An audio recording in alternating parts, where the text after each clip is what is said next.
Does your brain ever feel like a browser with 47 tabs open? Welcome to ADHD. Now add addiction into the mix. It's like opening one more tab of funny cat videos and hitting the play all button. Today we're diving deep into ADHD and its complicated relationship with addiction.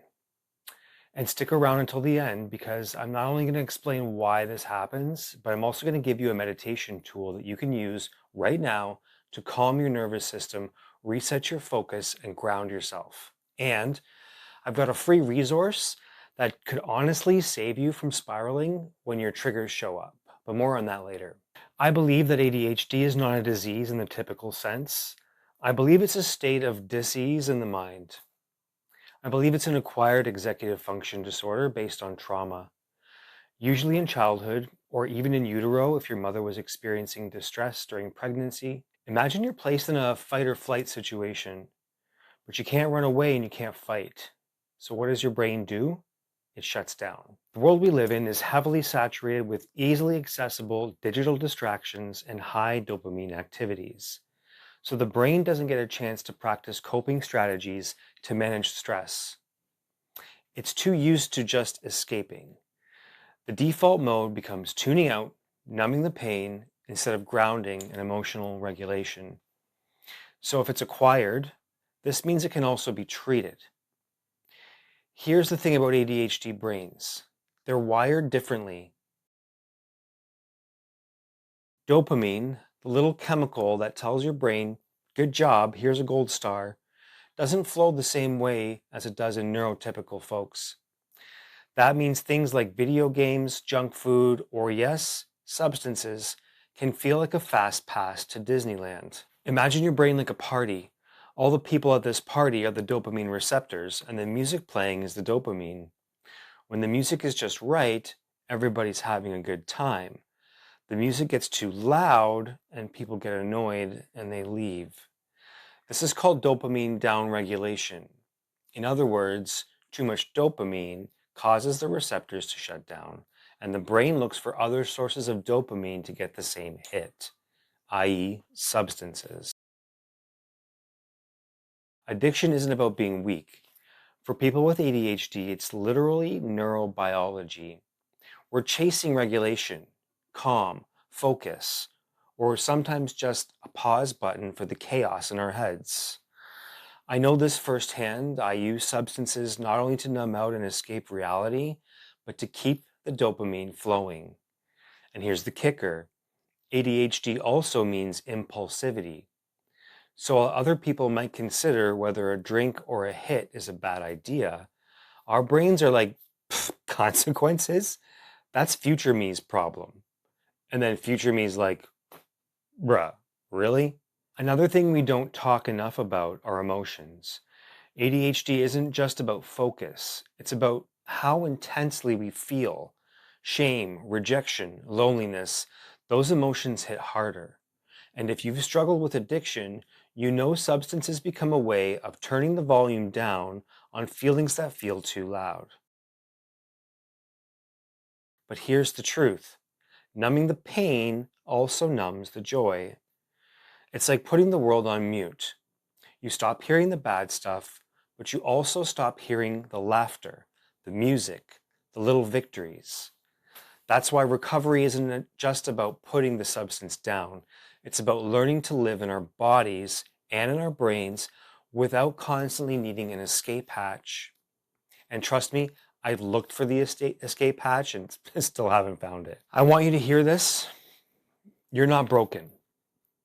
Your ADHD brain isn't defective, it's creative, it's energetic, it's alive. Addiction doesn't make you weak, it makes you human, searching for relief. And here's where the good news comes in. There are ways to find relief without destroying yourself in the process. Simple tools like breath work, mindfulness, meditation help regulate our nervous system. And they don't just help with focus. They help with cravings, impulses, and those emotional storms that used to just knock us flat. That's why I created a free trigger coping worksheet that you can download by clicking on the link in the description. I'll help you actually map out the people, places, and things that trigger you. And then I'll give you some grounding strategies for when those storms hit. Honestly, this is the kind of tool I wish I had years ago. So, what can we do to help regulate dopamine in the brain? This is where we stop talking about calming the brain and actually do it. I'm going to teach you about a simple practice that I use, and I've spoken about it before in some of my shorts. It's called Om chanting. It's great for people with ADHD because it's novel and it's kind of like a little bit of a game. And quite frankly, it becomes addictive, but like in a good way. Here's why it works. Chanting activates the vagus nerve. These vibrations make your body chill and your heart rate slows down. It lowers anxiety. It gets you out of that fight or flight state and into a rest and digest state. And it helps ADHD brains to drop into focus.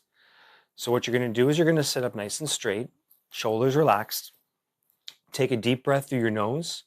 Open your mouth nice and wide and say, ah. Just make sound. And then you're gradually going to close your mouth.